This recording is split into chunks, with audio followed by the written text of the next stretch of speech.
ಮತ್ತಾಯನು ಬರೆದ ಸುವಾರ್ತೆ ಪುಸ್ತಕ 9ನೇ ಅಧ್ಯಾಯ 38ನೇ ವಚನ. ಬೆಳೆಯು ಬಹಳ, ಕೆಲಸದವರು ಸ್ವಲ್ಪ. ಆದುದರಿಂದ ಬೆಳೆಯ ಯಜಮಾನನನ್ನು ನಿನ್ನ ಬೆಳೆಗೆ ಕೆಲಸದವರನ್ನು ಕಳುಹಿಸಬೇಕೆಂದು ಬೇಡಿಕೊಳ್ಳಿರಿ. ಕರ್ತನಲ್ಲಿರುವ ಪ್ರೀತಿಯ ದೇವಜನರೇ, ದೇವರಾಗಿರುವಂಥ ಯೇಸು ಕರ್ತನ ನಾಮದಲ್ಲಿ ಮುಂಚಾನೆ ವೇಳೆಯಲ್ಲಿ ನಿಮ್ಮನ್ನು ವಂದಿಸುತ್ತೇನೆ. ಯೇಸು ಕರ್ತನು ಈ ದಿವಸವೂ ಸಹ ನಿಮ್ಮ ಜೊತೆಯಲ್ಲಿ ಮಾತನಾಡುವವರಾಗಿ ಇದ್ದಾರೆ. ಸತ್ಯವೇದದಲ್ಲಿ ನಾವು ಅನೇಕ ಪ್ರಾರ್ಥನೆಗಳನ್ನು ಕೇಳಿದ್ದೇವೆ. ನಮ್ಮ ಜೀವಿತದಲ್ಲೂ ಸಹ ಪ್ರಾರ್ಥನಾಂಶಗಳು ಅನೇಕ ವಿಧವಾದಂಥ ಭಾಗಗಳಾಗಿ ಇದೆ. ಆದರೆ ದೇವರಾಗಿರುವಂಥ ಯೇಸು ಕರ್ತನು ಪರಿಶುದ್ಧ ಗ್ರಂಥದಲ್ಲಿ ನೋಡುವುದಾದರೆ ಕೆಲವೊಂದು ವಿಷಯಗಳಿಗಾಗಿ ಪ್ರಾರ್ಥಿಸಲಿಕ್ಕಾಗಿ ನಮಗೆ ಅವರು ಆಲೋಚನೆಯನ್ನು ಹೇಳಿಕೊಟ್ಟವರಾಗಿ ಇದ್ದಾರೆ. ಯೆರೂಸಲೇಮಿನ ಕ್ಷೇಮಕ್ಕೋಸ್ಕರವಾಗಿ ಪ್ರಾರ್ಥಿಸುವಂಥದ್ದು ಅದು ಒಂದು ವಿಧವಾಗಿ ನೋಡುವುದಾದರೆ, ಮತ್ತೊಂದು ವಿಧದಲ್ಲಿ ಬೆಳೆಗೋಸ್ಕರವಾಗಿ ಆ ಬೆಳೆಯನ್ನು ಕುಯ್ಯಲ್ಪಡುವಂತಹ ಕೆಲಸಗಾರರಾಗಿ ಪ್ರಾರ್ಥಿಸಲಿಕ್ಕಾಗಿ ಯೇಸು ಕರ್ತನು ಕೇಳಿಕೊಂಡಿದ್ದಾರೆ. ಮುಖ್ಯವಾಗಿ ಬೆಳೆ ಎಂಬುದಾಗಿ ನೋಡುವುದಾದರೆ ಆತ್ಮಗಳು.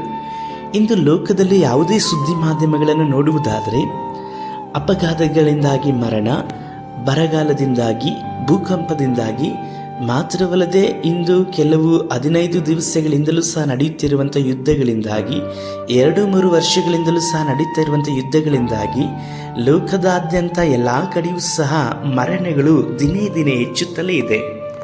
ಆದರೆ ಈ ಮರಣಿಸಲ್ಪಟ್ಟಂಥವರೆಲ್ಲರೂ ಸಹ ಅಧಿಕವಾಗಿ ನರಕಕ್ಕೆ ಹೋಗಲ್ಪಡ್ತಾ ಇದ್ದಾರೆ. ಯಾಕಾಗಿ ನರಕಕ್ಕೆ ಹೋಗಲ್ಪಡ್ತಾ ಇದ್ದಾರೆ ಎಂಬುದಾಗಿ ನೋಡುವುದಾದರೆ, ಅವರಿಗೆ ಸುವಾರ್ತೆ ಸಾರುವಂಥವರು ಇರಲಿಲ್ಲ. ಅವರಿಗೆ ದೇವರ ಬಗ್ಗೆ ತಿಳುವಳಿಕೆಯನ್ನು ಕೊಡುವಂಥವರು ಸಹ ಇರಲಿಲ್ಲ. ಇಂದು ನಿಮ್ಮ ಸುತ್ತಮುತ್ತಲಿರುವಂಥ ಅನೇಕ ಜನಗಳನ್ನು ನೀವು ನೋಡುವುದಾದರೆ ಅವರ ಪ್ರಯಾಣ, ಅವರು ಸತ್ತಂತ ನಂತರದಲ್ಲಿ ಇದೇ ಸಮಯ ಆಗುವುದಾದರೆ ಅವರು ನರಕಕ್ಕೆ ಹೋಗುತ್ತಾರಾ ಅಥವಾ ಸ್ವರ್ಗಕ್ಕೆ ಹೋಗುತ್ತಾರೆ ಎಂಬುದಾಗಿ ನೋಡುವುದಾದರೆ ಅಧಿಕ ಪಾಲು ನರಕಕ್ಕೆ ಎಂಬುದಾಗಿ ಹೇಳಿ ನಾವು ಸಂಶಯವಿಲ್ಲದಂತೆ ಹೇಳಬಹುದು. ಇದೆಲ್ಲದಕ್ಕೂ ಕಾರಣ ಯಾರು ಗೊತ್ತಾ? ನಾವುಗಳೇ. ಯಾಕಂದರೆ ದೇವರ ರಾಜ್ಯದ ಕೆಲಸಗಾರರಾಗಿ ದೇವರಾಗಿರುವಂಥ ಕರ್ತನು ನಮ್ಮನ್ನು ಆರಿಸಿ ತೆಗೆದುಕೊಂಡಿದ್ದಾರೆ, ಇತರರನ್ನು ಹಾಗೆ ಆರಿಸಿ ತೆಗೆದುಕೊಂಡಿದ್ದಾರೆ.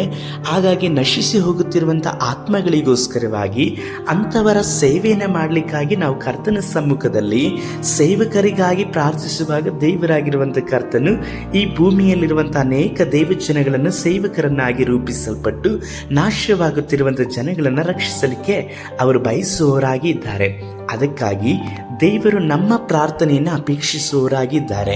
ಇಂದು ನೀವು ಸಹ ದೇವರ ಸಮ್ಮುಖದಲ್ಲಿ, ದೇವರೇ ನಿನ್ನ ಸೇವೆಯನ್ನು ಮಾಡಲಿಕ್ಕಾಗಿ ಅನೇಕರನ್ನ ಸೇವಕರನ್ನಾಗಿ ಎಬ್ಬಿಸು ಎಂಬುದಾಗಿ ಹೇಳಿ ಬೇಡಿಕೊಳ್ಳುವುದಾದರೆ, ನಿಮ್ಮ ಸುತ್ತಮುತ್ತಲಿರುವಂಥ ಎಲ್ಲ ಜನಗಳನ್ನು ರಕ್ಷಿಸಲಿಕ್ಕಾಗಿ ಕರ್ತನಾಗಿರುವಂಥ ದೇವರು ಸೇವಕರನ್ನು ಅಭಿಷೇಕ ಮಾಡಿ ಆರಿಸಿ ತೆಗೆದುಕೊಂಡು ನಡೆಸುವವರಾಗಿದ್ದಾರೆ.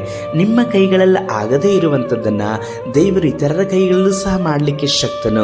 ಅದಕ್ಕೋಸ್ಕರವಾಗಿ ಪ್ರಾರ್ಥನೆಯೊಟ್ಟಿಗೆ ನೀವು ಪ್ರಯತ್ನಿಸಿ ಕರ್ತನು ಮಾಡಲಿಕ್ಕೆ ಆತನು ಮುಂದುವರಿಯುವವರಾಗಿದ್ದಾರೆ. ಪ್ರಾರ್ಥಿಸೋಣ.